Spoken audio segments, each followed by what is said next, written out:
राजन कोटली भरिसां कराची वाह में ॿुॾी वियल नींगरे जो लाश हथ न अची सघियो आहे जिन ते वारसनि इंतिज़ामिया ख़िलाफ़ एहतिजाजी मुज़ाहिरो करे धरनो हंयो आहे। तफ़सील मालूम था कोटली मां नवीद पंवर टेलीफोन लाइन ते मौजूदु आहे। नवीद आगाह कजो कहिड़ा तफ़सील आहिनि, वारसनि जो छा मौक़िफ़ आहे, ज़िले इंतिज़ामिया तोड़े जेके रेस्क्यू अमलदार आहिनि उन्हनि कहिड़ा क़दम खंया आहिनि नींगरे जी लाश जी ॻोल्हा में?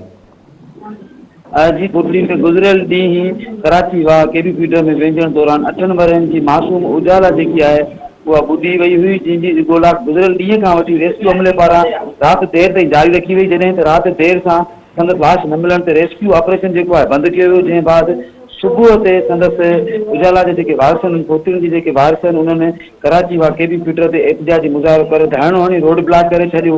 हिन जो इहो चवणु आहे त ज़िले इंतिज़ामिया तोड़े रेस्क्यू वारा कंहिं बि क़िस्म जो सामान नथा कनि, जंहिं सबबु जेको आहे सो एहतिजाज करे रोड ब्लॉक कयो आहे। असांजी न्याणी गुज़िरियल ॾींहं खां वठी दरिया में गुम आहे, पर हिन वक़्त ताईं कंहिं बि क़िस्म जी जेको आहे सो असांजी मदद न पई कई वञे। अच्छा नवीद, गॾोगॾु इहो ॿुधाइजो त गुज़िरियल ॾींहं खां नींगरे जो लाश न मिली सघियो आहे, छा ज़िले इंतिज़ामिया इरिगेशन डिपार्टमेंट खे का दरख़्वास्त कई आहे पाणी बंदि करण लाइ केबी फीडर जो? न, अहिड़े क़िस्म जी पाणी बंदि करण लाइ अहिड़े क़िस्म जी का बि दरख़्वास्त कोन कई वई आहे त ज़िले हुकूमत पारां। तमामु इहो आहे त रेस्क्यू जेको 1112 जी जेकी टीम आहे उन गुज़िरियल राति देरि ताईं लाश जी ॻोल्हा जारी रखी। लाश न मिलण ते रेस्क्यू 1112 जी टीम ऑपरेशन पाण मुरादो बंदि कंदे पाण ई उतां गुम थी विया आहिनि। जी नवीद पंवर, तव्हांजी महिरबानी तफ़सील ॾियण जे लाइ।